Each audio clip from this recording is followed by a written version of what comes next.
हमारा 5वां अध्याय अब शुरू होता है। कर्म योग कृष्ण भावना भावित कर्म भी कहते हैं।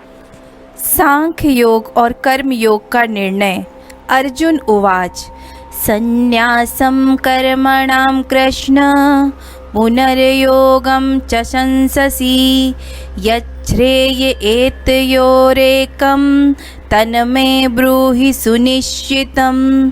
अर्जुन बोले, हे कृष्ण, आप कर्मों के संन्यास की और फिर कर्मयोग की प्रशंसा करते हैं, इसलिए इन दोनों में से जो एक मेरे लिए भली भांति निश्चित कल्याणकारक साधन हो उसको कहिए।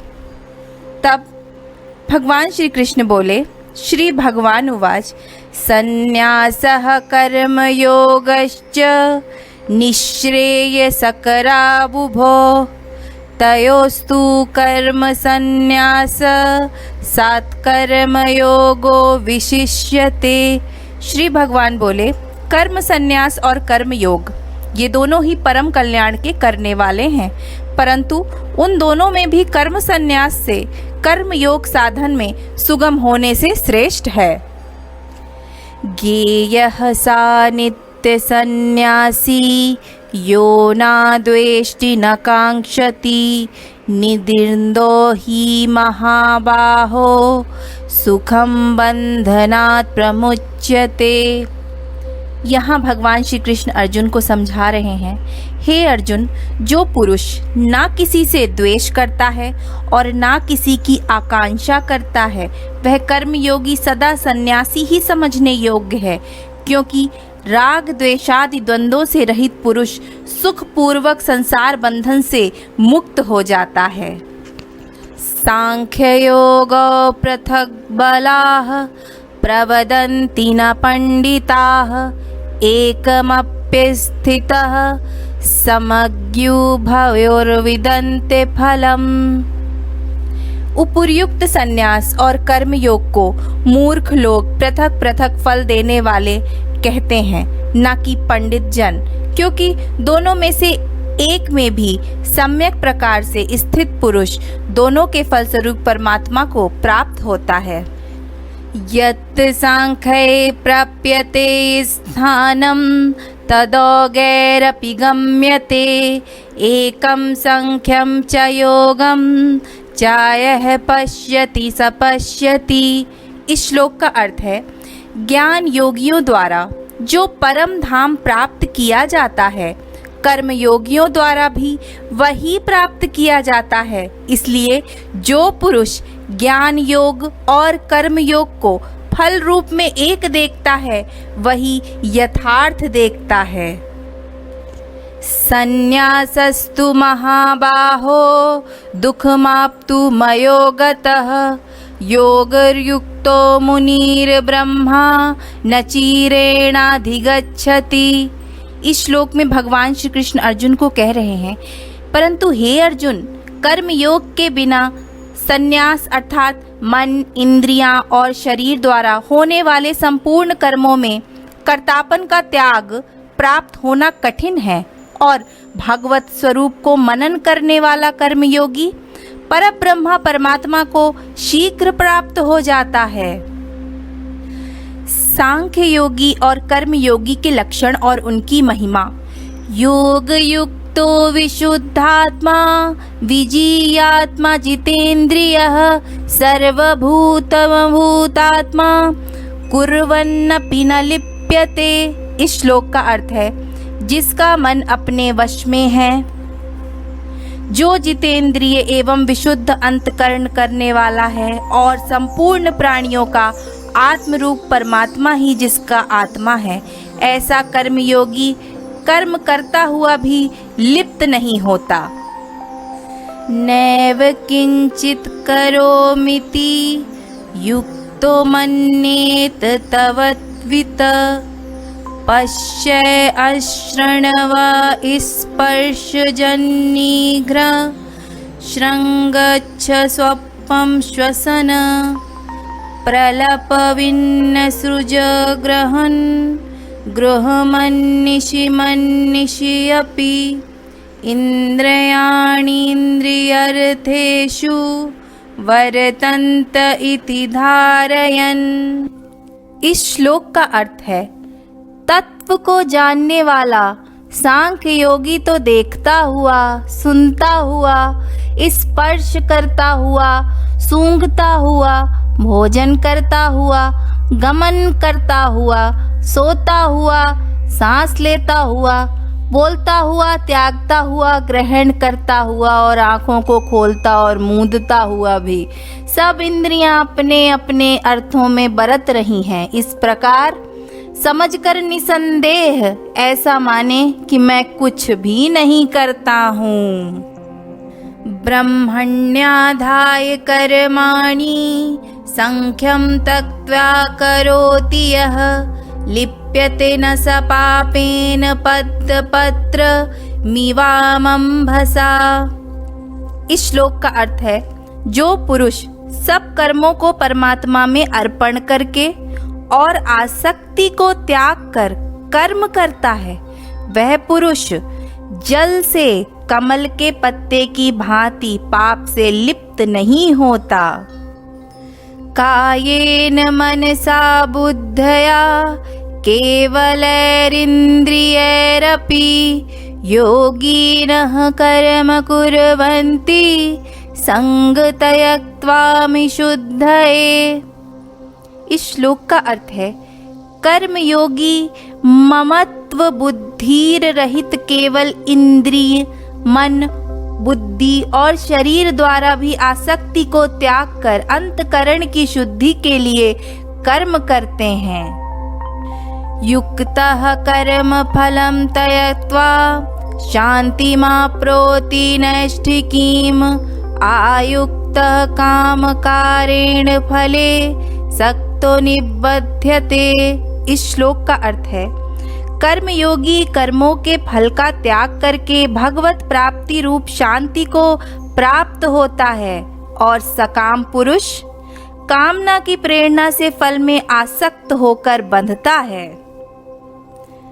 ज्ञान योग का विषय, सर्व कर्माणि मनसा संन्यस्यस्ते सुखं वशी नवद्वारे पुरे देहि नैव कुर्वन्न कारयन्। इस श्लोक का अर्थ है, अंतकरण जिसके वश में है, ऐसा सांख्य योग का आचरण करने वाला पुरुष ना करता हुआ और ना करवाता हुआ ही नव द्वारों वाले शरीर रूप घर में सब कर्मों को मन से त्याग कर आनंद पूर्वक सच्चिदानंद परमात्मा के स्वरूप में स्थित रहता है। ना कर्तव्यम ना कर्माणि लोकस्य सृजाति प्रभु ना कर्म फल संयोगम स्वभावस्तु प्रवर्तते। इस श्लोक में भगवान कह रहे हैं, परमेश्वर मनुष्यों के ना तो कर्तापन की, ना कर्मों की और ना कर्म फल के संयोग की रचना करते हैं, किंतु स्वभाव ही बरत रहा है। ना दत्ते कस्यचित् पापं न चैव सुकृतं विभु अज्ञानेनावृतं ज्ञानं तेन मुहन्ति जन्तवः। इस श्लोक का अर्थ है, सर्वव्यापी परमेश्वर भी न किसी के पाप कर्म को और न किसी के शुभ कर्म को ही ग्रहण करता है, किंतु अज्ञान द्वारा ढका हुआ और उसी से सब अज्ञानी मनुष्य मोहित हो रहे हैं। ज्ञानेन तु तद्ज्ञानं येषां नाशीतमात्मनः तेषामादिवज्ञानं प्रकाशयति तत्परम्। इस श्लोक का अर्थ है, परंतु जिनका वह अज्ञान परमात्मा के तत्व द्वारा नष्ट कर दिया गया है, उनका वह ज्ञान सूर्य के सदृश उस सच्चिदानंद परमात्मा को प्रकाशित कर देता है।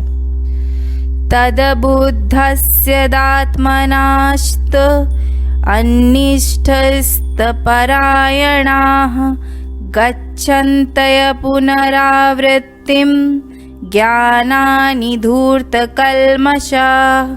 इस श्लोक का अर्थ है, जिनका मन तद्रूप हो रहा है, जिनकी बुद्धि तद्रूप हो रही है और सच्चिदानंद परमात्मा में ही जिनकी निरंतर एक ही भाव से स्थिति है, ऐसे तत्परायण पुरुष ज्ञान द्वारा पाप रहित होकर अपुनरावृत्ति को अर्थात परमागति को प्राप्त होते हैं। विद्या विनय संपन्न ब्राह्मणे गविहिस्तानि शुनि चैव श्रपाके च पंडिताः समदर्शिनः। इस श्लोक का अर्थ है, वे ज्ञानी जन विद्या और विनय युक्त ब्राह्मण में तथा गौ, हाथी, कुत्ते और चंडाल में भी समदर्शी ही होते हैं। इहैव तैर्जितः सर्गो येषां साम्ये स्थितं मनः निर्दोषं हि समं ब्रह्मा तस्माद् ब्राह्मणे ते स्थिताः। इस श्लोक का अर्थ है, जिनका मन समभाव में स्थित है, उनके द्वार इस जीवित अवस्था में ही संपूर्ण संसार जीत लिया गया है, क्योंकि सच्चिदानंद परमात्मा निर्दोष और सम है। इससे वे सच्चिदानंद परमात्मा में ही स्थित हैं। ना प्रहस्येति प्रियं प्राप्य नो द्विजेत् प्राप्य च प्रियं स्थिर बुद्धिर सम्मूढ़ ब्रह्मविद ब्राह्मणी स्थितः। इस श्लोक का अर्थ है, जो पुरुष प्रिय को प्राप्त होकर हर्षित नहीं और अप्रिय को प्राप्त होकर उद्विग्न ना हो, वह स्थिर बुद्धि, संशय रहित ब्रह्मवेत्ता पुरुष सच्चिदानंद परब्रह्म परमात्मा में एक ही भाव से नित्य स्थित है। ब्रह्मा स्पर्शेष्वशक्तात्मा विन्दयात्मनि सुखम सा ब्रह्म योग युक्तात्मा सुखमक्षयमश्रुते। इस श्लोक का अर्थ है, बाहर के विषयों में आसक्ति रहित अंतकरण वाला साधक आत्मा में स्थित जो ध्यान जनित सात्विक आनंद है उसको प्राप्त होता है। तदनंतर वह सच्चिदानंद परब्रह्म परमात्मा के ध्यान योग रूप में अभिन्न भाव से स्थित पुरुष अक्षय आनंद का अनुभव करता है। ये ही संस स्पर्शजा भोगा दुख योनय एवते आज्ञन्तवन्तः कौन्तेयना तेषु रमते बुद्धः। इस श्लोक का अर्थ है, जो ये इंद्रिय तथा विषयों के संयोग से उत्पन्न होने वाले सब भोग हैं, यद्यपि विषयी पुरुषों को सुख रूप भासते हैं तो भी दुख के ही हेतु हैं और आदि अंत वाले अर्थात अनित्य हैं। इसलिए हे अर्जुन, बुद्धिमान विवेकी पुरुष उनमें नहीं रमता। शाक्नोति हैव यः सोढुं प्राक्शरीर विमोक्षणात् काम क्रोधोत्वेगम स युक्तः सा सुखी नरः। इस श्लोक का अर्थ है, जो साधक इस मनुष्य शरीर में शरीर का नाश होने से पहले पहले ही काम क्रोध से उत्पन्न होने वाले वेग को सहन करने में समर्थ हो जाता है, वही पुरुष योगी है और वही सुखी है। यो अंतः सुखो अंतरात्म रामस्थान्त ज्योतिरेव यः स योगी ब्रह्म निर्वाणं ब्रह्म भूतो अधिगच्छति। इस श्लोक का अर्थ है, जो पुरुष अंतरात्मा में ही सुख वाला है, आत्मा में ही रमण करने वाला है तथा जो आत्मा में ही ज्ञान वाला है, वह सच्चिदानंद परब्रह्म परमात्मा के साथ एक ही भाव को प्राप्त सांख्य योगी शांत ब्रह्मा को प्राप्त होता है। लभन्ते ब्रह्म निर्वाण मृषयः क्षीणकल्मषाः छिन्न द्वैधायतात्मान सर्वभूतहिते रताः। इस श्लोक का अर्थ है, जिनके सब पाप नष्ट हो गए हैं, जिनके सब संशय ज्ञान द्वारा निवृत्त हो गए हैं, जो संपूर्ण प्राणियों के हित में रत हैं और जिनका जीता हुआ मन निश्चल भाव से परमात्मा में स्थित है, वे ब्रह्मवेत्ता पुरुष शांत ब्रह्म को प्राप्त होते हैं। काम क्रोध वियुक्तानां यतीनं यतचेतसाम् अभितो ब्रह्म निर्वाणं वर्तन्ते विदितात्मनाम। इस श्लोक का अर्थ है, काम क्रोध से रहित जीते हुए चित्त वाले परब्रह्म परमात्मा का साक्षात्कार किए हुए ज्ञानी पुरुष के लिए सब ओर से शांत परब्रह्म परमात्मा ही परिपूर्ण है। भक्ति सहित ध्यान योग का वर्णन। इस परेशान कृत्वा वही ब्रह्माक्षुरुवंतरे भ्रुवो प्राणापानो समकृत्वा नासाभ्यन्तरचारिणो यतेन्द्रियमनो बुद्धिर्मुनि मोक्षपरायणः विगतेच्छा भयक्रोधो यः सदा मुक्त एव सा। इस श्लोक का अर्थ है, बाहर के विषय भोगों को नाचिंतन करता हुआ बाहर ही निकलकर और नेत्रों की दृष्टि को भुक्टी के बीच में स्थित करके तथा नासिका में विचरने वाले प्राण और अपान वायु को सम करके जिसकी इंद्रियां, मन और बुद्धि जीती हुई है, ऐसा वो जो मोक्षपरायण मुनि इच्छा, भय और क्रोध से रहित हो गया है, वह सदा मुक्त ही है। भोक्तारं यज्ञतपासं सर्वलोकमहेश्वरं सुहृदं सर्वभूतानां ज्ञत्वा मां शान्तिमृच्छति। इस श्लोक का अर्थ है, मेरा भक्त मुझको सब यज्ञ और तपों का भोगने वाला है, संपूर्ण लोकों के ईश्वरों का भी ईश्वर तथा संपूर्ण भूत प्राणियों का सुहृद अर्थात स्वार्थ रहित दयालु और प्रेमी, ऐसा तत्व से जानकर शांति को प्राप्त होता है। अब हमारा भगवद गीता का ये 5वां अध्याय यहीं समाप्त होता है। ओम तत्सदिति श्रीमद्भागवत गीतासु उपनिषत्सु ब्रह्म विद्यायां योगशास्त्रे श्रीकृष्ण अर्जुन संवादे कर्म संन्यास योगो नाम 5मो अध्यायः। जय श्री कृष्ण।